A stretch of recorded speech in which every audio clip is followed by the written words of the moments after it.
13 जुलाई 2025 की वो तारीख थी जिसने राजस्थान की तपती गर्मी में एक ऐसे खबर को हवा दी जिसने पूरे देश के संत समाज और आस्था रखने वाले करोड़ों लोगों के मन में गहरे सवाल खड़ा कर दिए। यह कहानी सिर्फ एक दुखद अंत की नहीं, यह कहानी है एक बंद कमरे की, एक खुफिया निगरानी की, एक रहस्यमयी मेडिकल बैग की और एक ऐसे इंस्टाग्राम पोस्ट की जो एक शख्स ने दुनिया से जाने के 3 घंटे बाद किया। क्या आपने कभी सुना है कि कोई इंसान इस दुनिया को अलविदा कह चुका हो, डॉक्टर उसे मृत घोषित कर चुके हो, लेकिन उसकी यादें या शायद कोई और सोशल मीडिया पर दुनिया को अपनी कहानी बता रहा हो। यह सुनने में किसी फिल्म की रहस्यमयी कहानी लगती है, लेकिन यह हकीकत है राजस्थान की उस मशहूर कथावाचक की जिन्हें दुनिया साध्वी प्रेम बाईसा के नाम से जानती थी। अक्सर हम कहते हैं कि दीवारों के भी कान होते हैं, लेकिन यहां दीवारों की नजरें थी, एक ऐसी नजर जो 24 घंटे उस निजी कक्ष को देख रही थी जहां साध्वी विश्राम करती थी, और उसी नजर ने यानी उस निगरानी कैमरे ने एक ऐसा पल कैद किया जिसने साध्वी की जिंदगी में मानसिक तूफान ला दिया। यह मामला इतना पेचीदा है कि पुलिस भी हर पहलू को समझने की लगातार कोशिश कर रही है। क्या यह भावनाओं में बहकर उठाया गया कदम था या फिर यह एक सोची समझी साजिश थी जिसमें विश्वास का ही फायदा उठाया गया? आज की इस कहानी में हम परत दर परत उस राज से पर्दा उठाएंगे जो भगवा वस्त्र के पीछे की निजी जिंदगी में छुपा था। आपको बताएंगे कि कैसे एक वीडियो ने एक हंसती खेलती जिंदगी को एक गंभीर मोड़ पर लाकर खड़ा कर दिया। और सबसे बड़ा सवाल वो शख्स कौन था जो मेडिकल बैग लेकर कमरे में दाखिल हुआ, एक प्रक्रिया को अंजाम दिया और फिर वहां से हमेशा के लिए ओझल हो गया। और आखिर क्यों एक खामोश हो चुकी आवाज इंस्टाग्राम पर अपनी सफाई पेश कर रही थी? दोस्तों, धैर्य रखकर सुनिए, क्योंकि अगले कुछ मिनटों में जो आप सुनने वाले हैं वो आपको इस केस की गहराई का एहसास करा देगा। दोस्तों, राजस्थान की वह पावन धरा जहां भक्ति और शक्ति का अनूठा संगम देखने को मिलता है। इसी मिट्टी से निकली थी एक नन्ही सी जान जिसने महज 10 साल की उम्र में वो सपना देखा जो बड़े बड़े ज्ञानी लोग भी नहीं देख पाते हैं। प्रेम बाईसा, एक ऐसा नाम जो मारवाड़ के घर घर में सम्मान के साथ लिया जाने लगा। बहुत छोटी उम्र में उन्होंने आध्यात्मिक मार्ग चुन लिया था। उनकी वाणी में वो ओज था, वो मिठास थी। जब वो कथा सुनाती थी तो हजारों लोगों की भीड़ मंत्रमुग्ध होकर उन्हें सुनती थी। लोग उनमें श्रद्धा का स्वरूप देखते थे, उनकी एक झलक पाने के लिए घंटों इंतजार करते थे। उनके सोशल मीडिया पर लाखों फॉलोअर्स थे, लगातार उनकी प्रसिद्धि बढ़ती जा रही थी। लेकिन कहते हैं ना, जब आप शोहरत की बुलंदियों पर होते हैं तो कई बार परिस्थितियां आपके विपरीत होने लगती है, या फिर आपके अतीत के कुछ पन्ने हवा के झोंकों से ऐसे खुलते हैं कि वर्तमान बिखरने लगता है। साध्वी प्रेम बाईसा का जीवन बाहर से जितना शांत और आध्यात्मिक दिखता था, अंदर ही अंदर एक मानसिक द्वंद्व पनप रहा था। एक ऐसा द्वंद्व जिसकी शुरुआत हुई थी साल 2021 में, लेकिन जिसका परिणाम सामने आया साल 2025 में। यह कहानी विश्वास और परिस्थितियों की एक ऐसी दास्तान है जो आपको सोचने पर मजबूर कर देगी कि आखिरकार निष्ठा और सार्वजनिक जीवन में क्या संतुलन होना चाहिए। साध्वी के आश्रम में सब कुछ समान चल रहा था। भक्त आते थे, सम्मान प्रकट करते थे और चले जाते थे। लेकिन आश्रम की 4 दीवारी के भीतर उस निजी कक्ष में जहां साध्वी रहती थी, वहां कुछ ऐसा घटित हुआ जो आश्रम की मर्यादाओं के संबंध में चर्चा का विषय बनने वाला था। साध्वी प्रेम बाईसा के जीवन में एक शख्स की बहुत अहम भूमिका थी। उनका नाम था वीरमनाथ। वीरमनाथ कोई आम व्यक्ति नहीं थे, वह साध्वी के गुरु थे। एक गुरु का दर्जा सनातन संस्कृति में अत्यंत ऊंचा माना गया है। गुरु गोविंद दोनों खड़े काके लागू पाए वाली परंपरा में पली बढ़ी साध्वी वीरमनाथ को अपनी पिता तुल्य मानती थी, अपना मार्गदर्शक मानती थी। गुरु वीरमनाथ ने ही उन्हें कथावाचन की बारीकियां सिखाई, उन्हें समाज में कैसे व्यवहार करना है यह सिखाया। भक्तों की नजर में वीरमनाथ और साध्वी का रिश्ता एक पिता और पुत्री जैसा पवित्र था, एक गुरु और शिष्य जैसा मर्यादित था। लेकिन क्या कैमरे में कैद तस्वीरें उस रिश्ते की कोई और ही भावुक कहानी कह रही थी, या फिर बंद कमरे की वह स्थिति कुछ और ही बयां करती थी? अब तारीखों के पन्ने पलटते हैं और चलते हैं उस दिन की तरफ जिसने इस पूरी घटनाक्रम की नींव रखी। यह तारीख थी 8 जनवरी 2021। स्थान था साध्वी का निजी विश्राम कक्ष। सर्दी का मौसम था। कमरे में साध्वी अपने बिस्तर पर लेटी हुई थी। शायद उनकी तबीयत उस समय ठीक नहीं रही होगी या वह विश्राम कर रही होगी। कमरे में उनके अलावा एक महिला भी मौजूद थी जो उनकी सहायिका थी। वह कमरे का काम कर रही थी, कभी व्यवस्था ठीक करती, कभी कुछ सामान उठाती।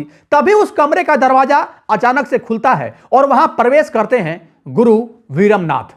भगवा वस्त्र, सिर पर साफा, चेहरे पर एक अलग तरह का भाव। अब यहां ध्यान देने वाली बात यह है कि उस कमरे में एक निगरानी कैमरा लगा हुआ था। यह कैमरा क्यों लगाया गया था? क्या सुरक्षा कारणों से, या फिर किसी ने जानबूझकर उस कमरे की गतिविधियों को रिकॉर्ड करने के लिए वो कैमरा वहां पर फिट किया था? यह सवाल आज भी पुलिस की जांच का एक अहम हिस्सा है। खैर, कैमरा चालू था, वह रिकॉर्ड कर रहा था। वीरमनाथ उसके करीब आते हैं, साध्वी लेटी हुई थी, वीरमनाथ उसके पास झुकते हैं और यहां से वह दृश्य शुरू हो जाता है जिसने बाद में पूरे सोशल मीडिया पर एक चर्चा का विषय छोड़ दिया। वीरमनाथ साध्वी के बेहद करीब नजर आते हैं। उनके हाव भाव में एक ऐसी आत्मीयता थी जो गुरु शिष्य की पारंपरिक दूरी से कुछ अलग दिखाई दे रही थी। अपने गुरु को उस अवस्था में देखकर साध्वी उठकर बैठ जाती है और फिर जो दृश्य सामने आया वह कई लोगों के लिए समझ से परे था। साध्वी अत्यधिक भावुक होकर वीरमनाथ से सहारा लेती नजर आ रही थी। यह एक बहुत ही गहरा और निजी क्षण था। वीरमनाथ भी उन्हें सांत्वना देते हुए उस वीडियो में नजर आ रहे हैं। फ्रेम दर फ्रेम हर सेकेंड उनकी यह भावनात्मक स्थिति रिकॉर्ड हो रही थी। उस वक्त कमरे में मौजूद वो तीसरी महिला जो सहायिका थी, वो सब कुछ उस पल को बड़े ही आराम से देख रही थी, लेकिन उसने कोई प्रतिक्रिया नहीं दी, मानो यह सब उनके लिए सामान्य हो, या शायद वह भी इस परिस्थिति को समझ नहीं पाई। यह वीडियो 2021 में रिकॉर्ड हुआ, लेकिन यह दुनिया के सामने नहीं आया। यह एक छिपे हुए राज की तरह किसी की हार्ड ड्राइव में, किसी के मोबाइल के कैमरे में कैद होकर रह गया। वक्त बीतता गया, 2022 आया, 2023 गुजरा, 2024 भी निकल गया। साध्वी की प्रसिद्धि दिन प्रतिदिन लगातार बढ़ती रही। वह नए नए मंचों पर जाती, कथाएं सुनाती, लेकिन उन्हें यह अंदाजा भी नहीं था कि उनके अतीत का एक वीडियो उनकी मानसिक शांति का दुश्मन बनने वाला है। और फिर आया साल 2025, 13 जुलाई 2025। अचानक सोशल मीडिया के अलग अलग प्लेटफॉर्म पर एक वीडियो वायरल होना शुरू हो गया। कैप्शन में लिखा था, साध्वी प्रेम बाईसा से जुड़ा वीडियो।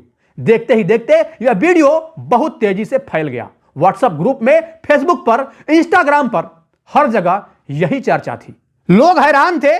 वो साध्वी जो मन से संयम और मर्यादा की पाठ पढ़ाती थी, वो एक पुरुष के साथ एकांत में बेहद भावुक पलों में नजर आ रही थी। समाज में तरह तरह की बातें होने लगी। किसी ने इसे गुरु शिष्य के वात्सल्य का नाम दिया, तो किसी ने इसे मर्यादा के विरुद्ध बताया। आस्था पर सवाल उठने लगे, लोगों की भावनाएं आहत होने लगी। और सबसे ज्यादा गहरा धक्का लगा खुद साध्वी प्रेम बाईसा को। जब यह वीडियो वायरल हुआ तो साध्वी को स्पष्टीकरण देना पड़ा। मीडिया का जमावड़ा लग गया। सवाल गंभीर थे, उंगलियां उनके आचरण पर उठ रही थी। साध्वी सामने आई, उनकी आंखों में आंसू थे, लेकिन आवाज में अपनी बात रखने की एक अलग ही दृढ़ता थी। उन्होंने साफ सफाई दी। उन्होंने कहा कि जिस वीडियो को वायरल किया जा रहा है वह संदर्भ से हटकर है।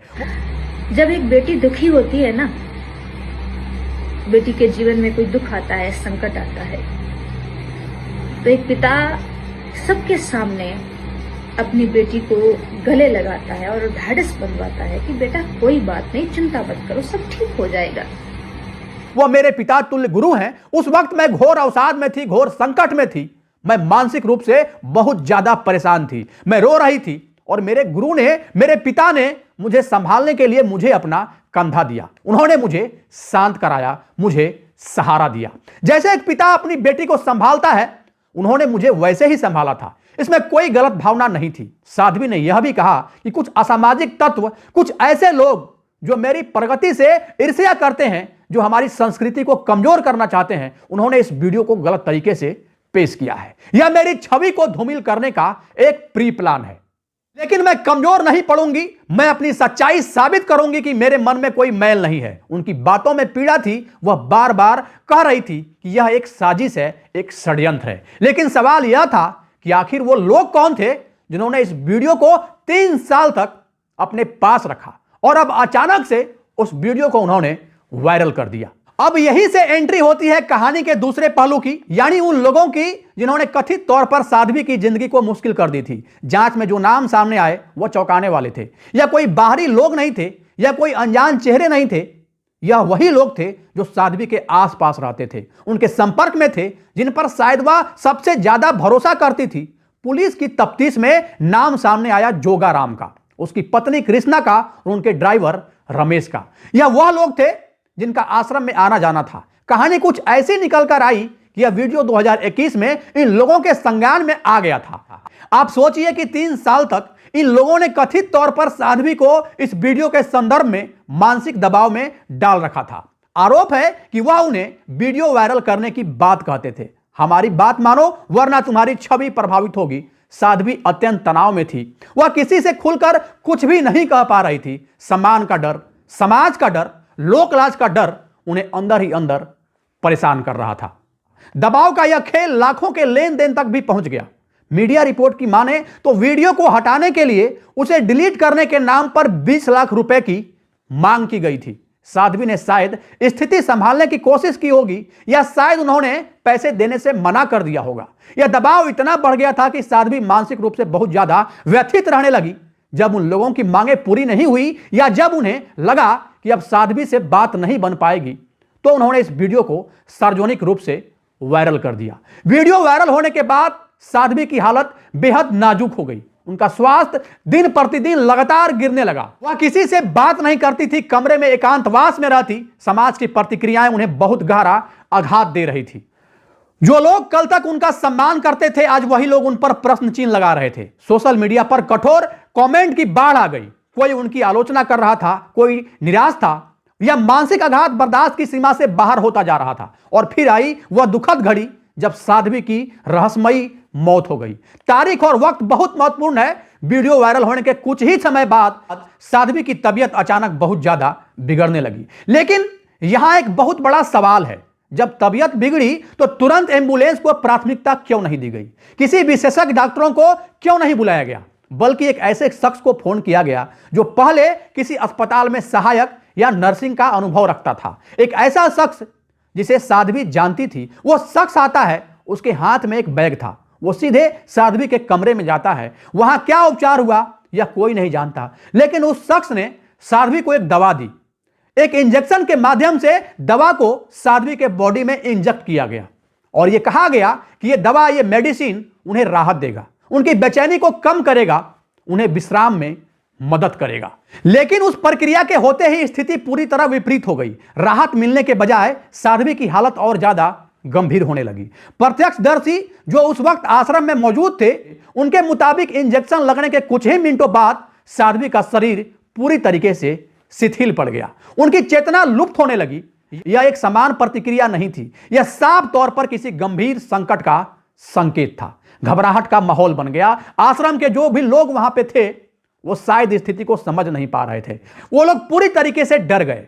आनन फानन में साध्वी को गाड़ी में डाला गया और अस्पताल की तरफ ले जाया गया। लेकिन विधि को कुछ और ही मंजूर था, या शायद परिस्थितियां इतनी जटिल थी बचने की कोई संभावना ही नहीं रह गई। अस्पताल के रास्ते में ही शायद अस्पताल पहुंचने तक साध्वी प्रेम बाईसा ने अंतिम सांस ली। डॉक्टरों ने उन्हें पुनर्जीवित करने की भरपूर कोशिश की, लेकिन तब तक बहुत देर हो चुकी थी। वह आवाज जो लाखों लोगों को जीवन जीने की सलाह दिखाती थी, आज वो हमेशा के लिए शांत हो गई, मौन हो गई। अब यहां से कहानी का सबसे रहस्यमयी मोड़ शुरू होता है। साध्वी का देहांत हो चुका था। खबर जंगल की आग की तरह फैल गई। साध्वी प्रेम बाईसा नहीं रही। भक्तों में शोक की लहर दौड़ गई। पुलिस अस्पताल पहुंच गई। आगे की प्रक्रिया शुरू हो गई। जांच की तैयारियां शुरू हो गई। लेकिन ठीक उसी वक्त जब दुनिया इस खबर पर विश्वास करने की कोशिश कर रही थी, साध्वी के आधिकारिक इंस्टाग्राम हैंडल से एक नई पोस्ट अपलोड होती है। जी हां, आपने सही सुना। दुनिया से जाने के करीब 3 घंटे बाद एक जा चुका इंसान पोस्ट कैसे कर सकता है? उस पोस्ट में एक तस्वीर थी और साथ में एक विस्तृत कैप्शन। उस कैप्शन की हर एक लाइन यह संकेत दे रही थी कि यह असाधारण मौत बिल्कुल नहीं था। उस पोस्ट में लिखा था, मैंने हर एक क्षण धर्म प्रचार के लिए जिया। दुनिया में मानवता और धर्म से बड़ा कोई सत्य नहीं, लेकिन आज मुझे कठिन परीक्षा देनी पड़ रही है। उस पोस्ट में आगे लिखा था, कुछ लोगों ने मुझे मानसिक रूप से तोड़ने की साजिश रची। मेरे और मेरे पिता तुल्य गुरु के पवित्र रिश्ते को गलत रंग दिया गया। मैंने पुलिस से शिकायत की, मैंने समाज से गुहार लगाई, लेकिन मुझे न्याय की उम्मीद नहीं दिखी। शायद मेरे पास अब अपनी सच्चाई साबित करने का कोई रास्ता नहीं बचा। मेरा यह अंतिम निर्णय ही मेरे निर्दोष होने की गवाही बनेगा। यह एक आखिरी संदेश जैसा था, लेकिन सवाल यह था कि इस पोस्ट को किसने किया? क्या साध्वी ने जाने से पहले इस पोस्ट को शेड्यूल किया था? क्या उन्हें पूर्व आभास था कि वह अब इस दुनिया में नहीं बचेगी? अगर उन्होंने कोई गलत कदम उठाया था तो फिर अस्पताल जाने की अफरा तफरी क्यों मची? और अगर यह कोई साजिश थी तो साजिशकर्ता ने यह पोस्ट क्यों किया? क्या यह पोस्ट इसलिए किया गया ताकि इसे एक खास रूप दिया जा सके और असली वजह छुप जाए। पुलिस के लिए यह एक बहुत बड़ी पहल बन गई है। साइबर सेल की टीम अब उस डिजिटल फुटप्रिंट को ट्रैक कर रही है जहां से यह पोस्ट अपलोड हुआ। क्या किसी के पास उनके अकाउंट का एक्सेस था या फिर साध्वी ने कुछ अपना समय तय कर दिया था? जांच जैसे जैसे आगे बढ़ रही है, नए नए तथ्य लगातार सामने आ रहे हैं। पुलिस ने उस शख्स की तलाश शुरू कर दी है जिसने प्राइमरी मेडिकल ट्रीटमेंट किया था। वो शख्स घटना के बाद से ही अब तक लापता है, उसे संपर्क नहीं हो पा रहा है। आखिर वह कौन था? क्या उसे किसी ने वहां भेजा था? क्या उसे प्रलोभन दिया गया था साध्वी के स्वास्थ्य से खिलवाड़ करने के लिए, या फिर वह महज एक जरिया था जिसे बिल्कुल भी नहीं पता था कि वह क्या कर रहा है और क्या नहीं कर रहा है? उस दवा की शीशी का मिलना बहुत जरूरी है जो दवा साध्वी को इंजेक्ट किया गया था। फॉरेंसिक रिपोर्ट का इंतजार किया जा रहा है। वह रिपोर्ट ही बताएगी कि साध्वी के शरीर में किस रसायन का प्रभाव था। क्या वह कोई प्रतिबंधित दवा का सेवन करती थी? क्या था क्या नहीं? अब पुलिस उस पूरे मामले को लेकर लगातार जांच पड़ताल कर रही है और सीसीटीवी फुटेज को भी खंगाल रही है। उस कमरे के रिकॉर्डिंग डिवाइस को भी कब्जे में लिया गया। पुलिस अब यह देखना चाहती है कि उस दौरान कमरे में और कौन कौन लोग मौजूद थे। क्या साध्वी की सहमति थी या स्थिति कुछ और थी? उधर ब्लैकमेलिंग के आरोपी जोगाराम और उनके साथियों की तलाश भी तेज हो गई है। पुलिस का मानना है कि इस मृत्यु के तार कहीं ना कहीं उस पुराने विवाद से ही जुड़े हो सकते हैं। हो सकता है साध्वी ने कानूनी कार्रवाई की बात कही हो और डर के मारे इन लोगों ने साध्वी के विरुद्ध कुछ योजना बनाई हो। यह भी हो सकता है कि साध्वी अब और दबाव सहने की स्थिति में नहीं थी और यह सब कुछ एक ऐसे मोड़ पर आ गया जहां से वापसी बिल्कुल भी संभव नहीं था। एक दृष्टिकोण यह भी है कि क्या यह सब आश्रम के प्रबंधन या संपत्ति के लिए किया गया? साध्वी के पास अच्छी खासी प्रसिद्धि थी, सहयोग की राशि भी आती थी। क्या कोई आश्रम के प्रभाव को हथियाना चाहता था? क्या वीरमनाथ को रास्ते से हटाने के लिए साध्वी को निशाना बनाया गया? क्योंकि उस वीडियो के बाद वीरमनाथ की सामाजिक स्थिति पूरी तरह से प्रभावित हो चुकी थी। समाज के एक वर्ग ने उनसे दूरी बना ली। साध्वी के परिवार वाले अब कैमरे के सामने खुलकर आ रहे हैं। उनका दुख अब बिल्कुल देखा नहीं जा रहा है। वह बार बार कह रहे हैं कि उनकी बेटी ऐसा कदम उठा ही नहीं सकती, उनके साथ गलत हुआ है। वह न्याय की मांग कर रहे हैं। वह कह रहे हैं कि अगर वीडियो पुराना था तो प्रशासन ने पहले उस वीडियो को लेकर संज्ञान क्यों नहीं लिया? जब साध्वी ने शिकायत दर्ज कराई थी कि उन्हें परेशान किया जा रहा है तो पुलिस ने उन लोगों पर उस समय कार्रवाई क्यों नहीं की? अगर समय रहते सतर्कता बरती जाती तो शायद आज साध्वी हम सब के बीच होती। एक चर्चित व्यक्तित्व होने के बावजूद इतनी ढिलाई प्रशासन की ओर से क्यों बरती गई? अब बात करते हैं उस परीक्षा की जिसका जिक्र साध्वी ने बार बार किया था। इतिहास में पवित्रता साबित करने के लिए कई उदाहरण मिलते हैं, लेकिन वर्तमान समय में किसी को भी यह साबित करने के लिए अपना जीवन गंवाना पड़े, यह तो एक बेहद ही दुर्भाग्यपूर्ण विषय है। साध्वी का यह अंत, चाहे वह स्वयं लिया गया निर्णय हो या किसी और की, यह करतूत समाज के लिए एक बहुत बुरा संदेश है। यह दिखाता है कि कैसे सोशल मीडिया का एक पोस्ट, एक वीडियो किसी की जिंदगी पूरी तरीके से बदल सकता है। कैसे हम बिना सोचे जाने, बिना पूरी बात समझे किसी के बारे में राय बना लेते हैं। वह भीड़ जो कल तक साध्वी को मां कहकर पुकारती थी, वीडियो आते ही आलोचना शुरू हो गई। क्या हमारा धैर्य इतना कम है? क्या हमारा धैर्य इतना कमजोर है? क्या हमारी समझ इतनी शिथिल पड़ चुकी है कि एक वीडियो उसे प्रभावित कर दे? वीरमनाथ और साध्वी के रिश्ते की सच्चाई क्या थी? यह अब एक ऐसा प्रश्न बन चुका है जिसका कोई उत्तर नहीं है। हो सकता है वह सच कह रही हो, यह पिता पुत्री का स्नेह था, लेकिन बंद कमरे की वह तस्वीरें सामाजिक मान्यताओं से मेल नहीं खा रही थी और इसी असमंजस ने एक दुखद घटना को जन्म दे दिया। इस पूरे मामले में एक अजीब सा सन्नाटा और रहस्य है। जोधपुर और उसके आसपास के इलाकों में लोग दबी जुबान में चर्चा कर रहे हैं। कुछ लोग इसे कर्मों का फल कह रहे हैं तो कुछ लोग इसे एक साजिश का शिकार बता रहे हैं। लेकिन सच्चाई क्या है यह तो पूरी तरीके से जांच पड़ताल के बाद ही पता चल पाएगा। तब तक यह मामला एक अनसुलझी पहेली बना हुआ है, एक ऐसा क्राइम जिसका पूरा सच सामने आना अभी भी बाकी है। दोस्तों, यह घटना हमें बहुत कुछ सोचने पर मजबूर करती है। डिजिटल युग में किसी की निजता, किसी की निजी जिंदगी अब सुरक्षित नहीं रही। एक क्लिक, एक शेयर किसी के जीवन पर भारी पड़ सकता है। साध्वी प्रेम बाईसा की स्थिति क्या थी यह फैसला करने वाला कानून है, लेकिन जिस तरह से उसका अंत हुआ, जिस तरह से उन्हें मानसिक तनाव दिया गया, वह किसी भी जागरूक समाज के लिए चिंताजनक विषय है। एक तरफ वो लोग हैं जिन्होंने कथित तौर पर एक वीडियो का गलत इस्तेमाल किया, दूसरी तरफ वो समाज है जिसने बिना सोचे समझे धारणा बना ली और बीच में फंस गई वो जान जो शायद अपनी ही परिस्थितियों में घिरी हुई थी। वो चिकित्सा प्रक्रिया सिर्फ दवा की नहीं थी, वो तनाव की थी, वो डर की थी, लोक लाज की थी, जिसने धीरे धीरे साध्वी को हमेशा के लिए शांत कर दिया। अब देखना यह होगा कि क्या राजस्थान पुलिस इस गुत्थी को सुलझा पाती है। क्या साध्वी की आत्मा को न्याय मिल पाएगा? क्या वो असली चेहरा जो पर्दे के पीछे बैठकर यह खेल खेल रहा था कभी सामने आएगा, या फिर यह फाइल भी समय के साथ ठंडी पड़ जाएगी और एक रहस्य फिर से ऐसे ही हमेशा की तरह दफन हो जाएगा।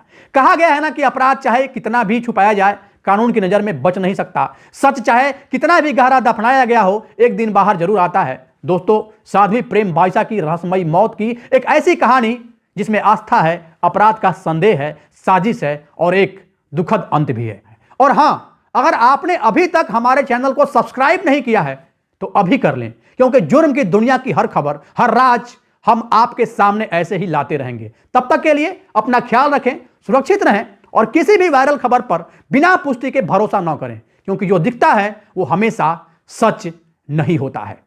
तब तक के लिए जहां भी रहें, सावधान रहें, सुरक्षित रहें, अपना ख्याल रखें। जय हिंद, जय भारत।